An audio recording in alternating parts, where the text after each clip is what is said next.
கிறிஸ்துக்குள் அன்பான காலைக்கு நிகழ்ச்சி நேர்களே, மீண்டும் ஒரு விசை கூட இந்த நாளிலும் இயேசுவின் புண்ணிய நாமத்தில் உங்களோடு கூட இணைவதில் மிகுந்த மகிழ்ச்சி அடைகின்றேன். இந்த நாளில் நமக்கு வருகிற வாக்குத்தத்தம் எங்கிருந்து சொன்னா 2 தெசலோனிக்கர் 3ஆம் அதிகாரம் 13வது வசனம் இவ்வாறாக சொல்லப்படுகிறது. சகோதரரை, நீங்கள் நன்மை செய்வதில் சோர்ந்து போகாதிருங்கள் அப்படின்னு சொல்லி. நன்மை செய்வதில் சோர்ந்து போயிடுவோம் சில நேரத்தில். ஏன்னு சொன்னா நம்ம நன்மை செய்கிற காரியம் நமக்கு என்ன முடியும்? தீமையாக முடியும். அப்படி தீமையாக முடியும் பொழுது என்ன செஞ்சிடுவோம்னா சோர்ந்து போயிடுவோம். அப்படி சோர்ந்து போகாத இருங்க அப்படின்னு சொல்லி தேவ பக்தர் நமக்கு கொடுக்கிற செய்தி என்ன அப்படின்னு சொன்னா, ஒரு வாலிபன் என்ன செஞ்சுட்டு வந்தான்னா, ஒரு ஒரு பகுதியாக ஒரு காட்டு வழியாக நடந்து போய் கொண்டிருந்தான். அப்படி அவன் போய் கொண்டிருக்கும் போது என்ன இருந்துச்சுன்னா, அங்கே தீ எரிஞ்சு கொண்டு இருந்துச்சு. நெருப்பு எரிஞ்சு கொண்டே இருக்கும்பொழுது என்ன செஞ்சான் அப்படின்னு சொன்னா, பார்த்தா அங்கே ஒரு பாம்பு அதில் மாட்டி ரொம்ப கஷ்டப்படுறதை பார்த்தான்.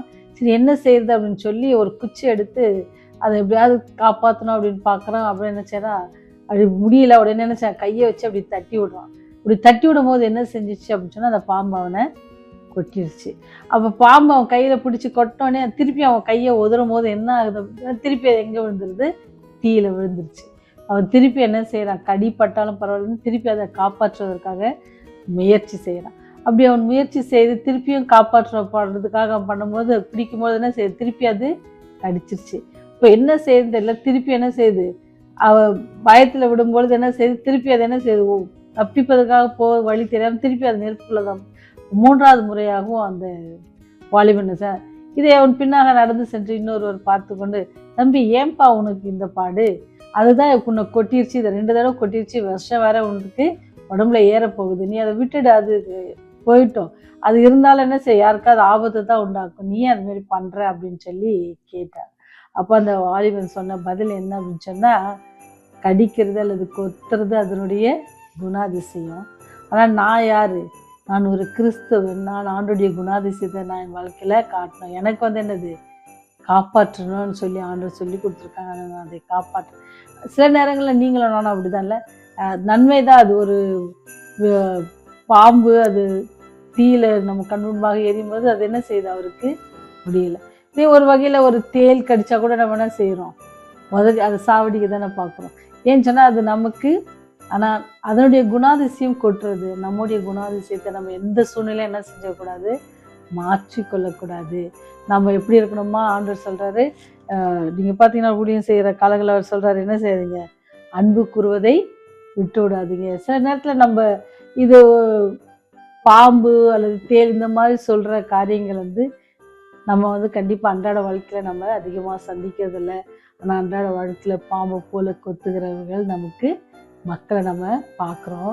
அவங்கக்கிட்ட கூட நம்ம எப்படி இருக்கணுமா, அன்பாக இருக்கணும். எப்படி ஆண்டவர் உங்ககிட்டே என்கிட்டே அன்பாக இருக்கிறாரோ, நாம் தப்பு செய்வதை அவர் மன்னித்து நம்ம மேலே எப்படி அன்பாக இருக்கிறாரோ, நாம் செய்கிற குற்றங்களை அவர் பாராதபடிக்கு, அதுக்கேற்றபடி தண்டனை தராதபடிக்கு நம்மை பாதுகாக்கிறாரோ, அதே போல் நாமளும் இருக்கணும் அப்படின்னு சொல்லி தேவ குணாதிசயத்தை நம்ம எப்பவுமே என்ன செய்யணும், நம்ம பிரதிபலிக்கணும் அப்படின்னு சொல்லி உங்களை என்னையும் உயிரோட வச்சிருக்கிறாங்க.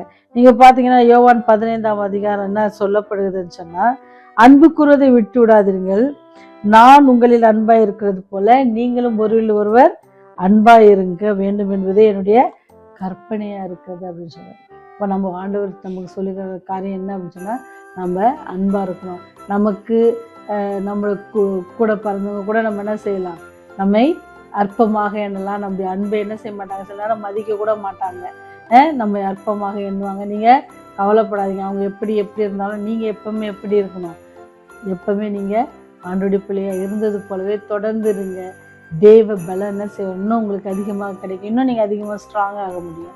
அப்படி ஆகும் பொழுது சாத்தான் உங்களுக்காக கொடுக்குற எல்லா பிரச்சனையும் என்ன செய்யலாம், நம்ம மீண்டு வருவதற்கு அது பெரிய தேவ பலனாக இருக்கும் நமக்கு அப்படின்ட்டு நமக்கு புத்தி சொல்லப்படுகிறது. யாரால அப்படின்னு சொன்னால், தெசலோனிக்கர் 3ஆம் அதிகாரம் 11 சொல்லுது, சகோதரரே நீங்கள் நன்மை செய்வதில் சோர்ந்து போவாதீங்க. எந்த காலகட்டத்தில் ஆண்டவர் எப்படி நம்ம அவருடைய குணாதிசயத்தை பிரதிபலிக்கணும்னு சொல்லியிருக்காங்களோ அதை நம்ம எப்பவுமே என்ன செய்வோம், தொடர்ந்து செய்வோம். தொடர்ந்து நம்ம மேலே எல்லாரும் காரியங்கள் வேறு மாதிரியாக சொன்னால் கூட நம்ம அதை குறித்து கவலைப்படாதபடிக்கு தேவன் நமக்கு என்ன சொல்லி கொடுத்தாங்களோ, இந்த வேதம் நமக்கு என்ன சொல்லி கொடுக்குறோம் அதை நம்ம பார்க்கலாம்.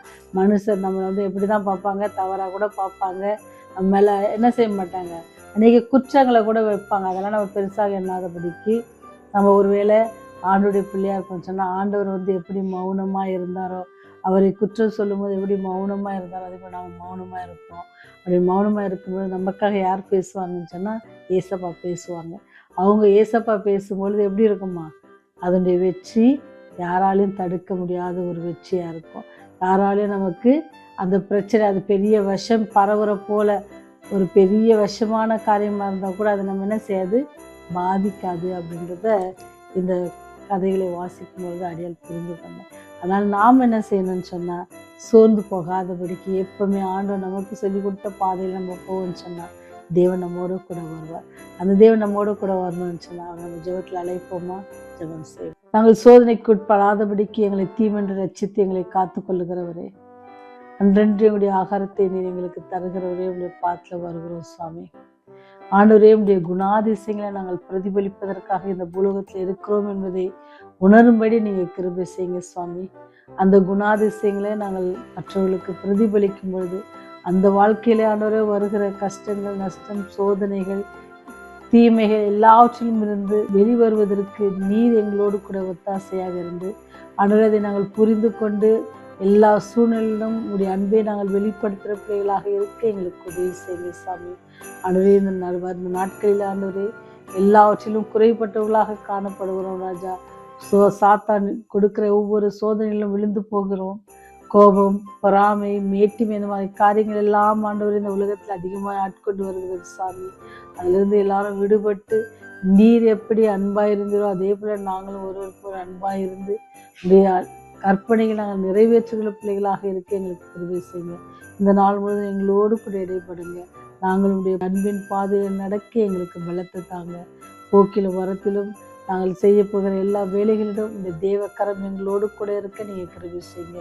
எங்களை பார்க்கிறவர்கள் உண்மை பார்க்கத்தக்கதாக இருக்க எங்களுடைய நடை, உடை, பாவனை எல்லாம் இருக்கு எங்களுக்கு உதவி செய்யுங்க. பாதுகாத்து கொள்ளுங்க, வழிநடத்துங்க. இயேசுவின் வழியை ஜெபிக்கிறோம் ஜீவனுள்ள நல்ல தகப்பனே, ஆமென், ஆமென்.